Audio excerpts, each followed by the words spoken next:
Ibinigay na ng Philippine Red Cross ang 55-meter vessel nitong MV Amazing Grace sa Philippine Coast Guard nitong January 30. Makatutulong ang donasyong barko ng PRC sa humanitarian missions ng Coast Guard, lalo na sa malalayong lugar at coastal communities. Pinirmahan ni PRC Chairman and CEO Richard Gordon at PCG Commandant Admiral Gil Gavan ang deed of donation sa PRC National Headquarters sa Mandaluyong. Ang MV Amazing Grace tatawagin ng BRP Amelia Gordon na ipinangalan sa pumanaw na ina ni Chairman Gordon.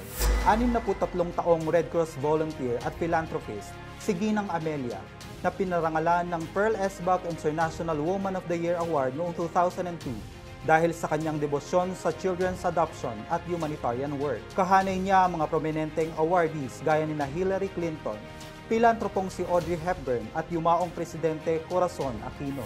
Si Ginang Gordon ay ang kauna-unahang babaeng alkalde ng Olongapo, kung saan pinangunahan niya ang muling pagtatayo, pagpapaunlad at pagpapanatili ng peace and order sa lugar. Bukod sa pagiging mahusay na leader, siya rin ay nakilala sa kanyang malasakit sa mga ulila. Itinatag ni Ginang Gordon ang Boys Town at Girls Home sa Olongapo City, kung saan dito niya pinatuloy ang daang-daang kabataang nangangailangan ng kalinga.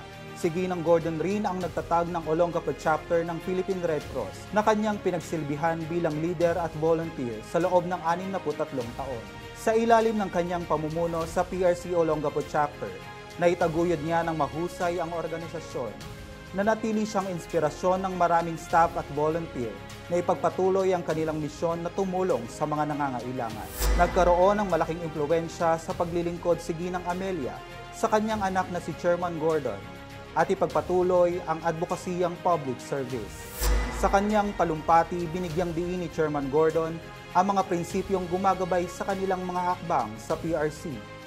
Sabi naman ni Gavan, may tuturing na critical asset ang BRP Amelia Gordon na gagamitin nila sa pagtugon sa mga emergency, kalamidad at iba pang krisis.